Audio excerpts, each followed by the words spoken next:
Sports scores and highlights. News 18. Sports from where you live. Purdue's 7th-ranked men's basketball team is hosting USC in Mackey Arena tonight at 7 o'clock. Alan Karpick joining me right now to give us a breakdown of all things Purdue sports. As always, thank you so much for being here. Well, now Purdue is, of course, first place in the league.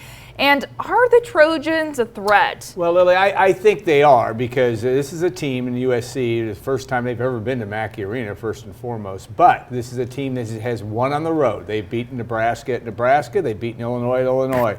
And Purdue has not been, they obviously got the job done against Indiana, as you see here, and they got the job done against Iowa. But style points have not exactly been Purdue hasn't really put it all together since that last win against Michigan. But I expect a challenging game tonight. Or USC long has enough talent, has enough skill, I think, to cause Purdue some trouble.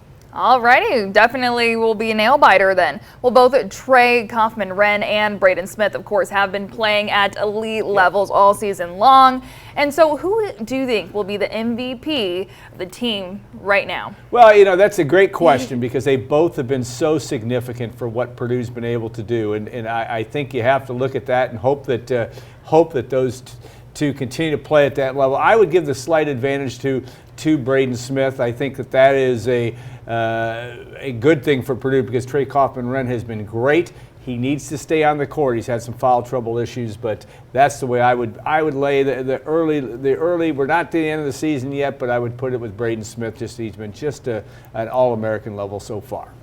He surely has. And let's switch gears just a little bit to football. Of course, Coach Barry Odom announced his 2025 recruits earlier this week. So what do fans need to know about all these newcomers? Well, you better get a game program or whatever to learn. 40 new players, 29 transfers. And Coach Barry Odom kind of very much matter of fact about that. Is the new world, Lily, of college football, and the Boilermakers new Boilermaker coach knows that change is the new constant. 40 new players, 29 transfers, only 11 freshmen in that class, but that is going to be the way it's going to be. I think he said he had 50 and 55 players at UNLV in his last stop each year. So again, a lot of flux in Purdue football, but that's kind of the new norm.